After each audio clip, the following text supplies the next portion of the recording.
However, again, to return to the basics of empowerment, yes, you need to attend to your personal vibration. When you wake up in the morning, what do? Are you filled with, or at least aware of, a sense of awe, a sense of gratitude, a sense of awe to be alive, even? This mysterious thing of existing and being conscious. No scientist, no biologist can still to this day find the source of consciousness.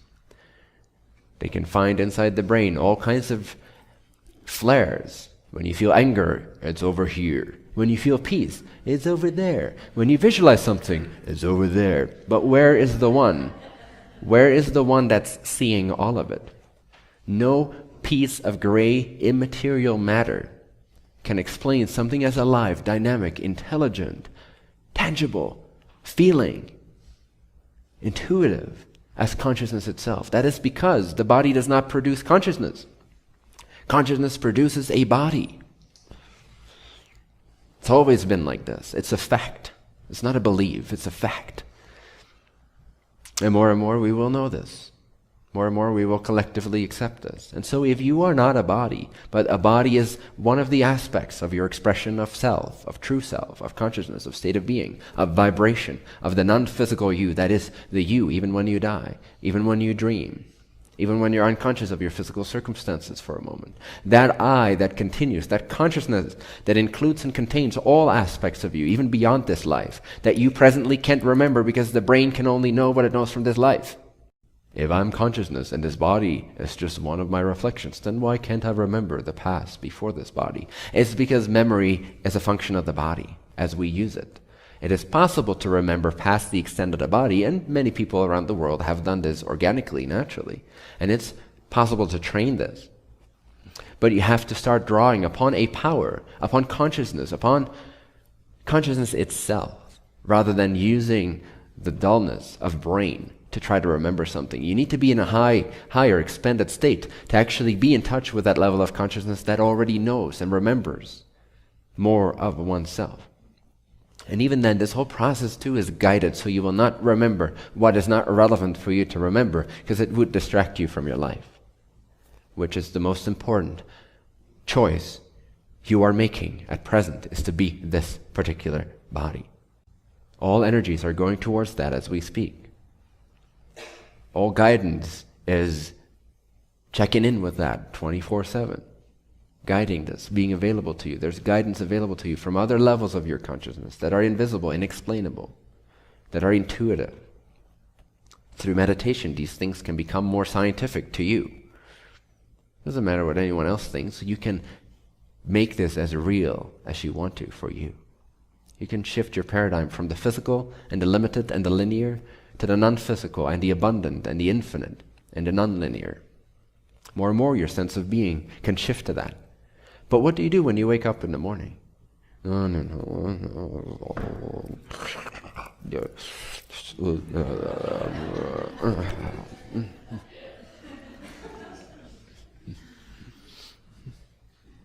some days when my body feels groggy, I'm guilty of that too.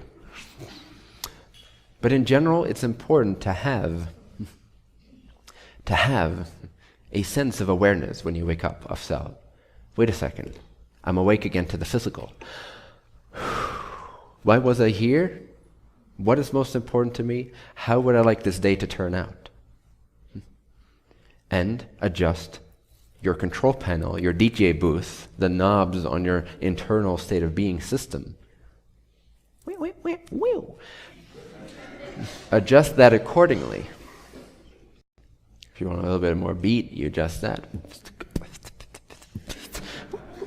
Whatever it is, you express yourself newly, deliberately. And it's okay, whatever you feel when you wake up, it's okay. Acceptance always comes first. At some point, acceptance becomes less and less necessary because you already accepted everything. You've already practiced that vibration of acceptance. You already are okay with emotions feeling bad. You already know, you already have the belief system in place, anchored in, that when you have a negative emotion, the first response that comes out of your belief system that you've trained is, oh jolly. I feel bad, that this is great. This is great because what's the science behind feeling great about feeling bad is to have a very clear, pristine understanding of the fact that feeling bad is your higher self disagreeing with what you are presently suggesting, or a vibration or a belief system you are holding within your field of consciousness. And that you have the power to let it go, otherwise you would not feel bad. So if you feel bad, whether it's in the morning or any time of day, it is a great compliment to how far you've come and where you're about to go. Because, you see, if you would not feel bad, that means you would not be ready to transcend that particular belief system, which, make no mistake, you have. You have a lot of limiting beliefs. If you feel happy, that is great. It means you're in alignment with your active belief systems. You're where you are presently capable and desired to be. However, if you feel unhappy, it's an even greater compliment. Because if you feel unhappy and contracted, it signifies that what previously satisfied you, you are now having extracted all benefit from that, and you are now ready to move on to the next thing. That's why it feels bad to suggest the same thing you did yesterday, which yesterday felt great.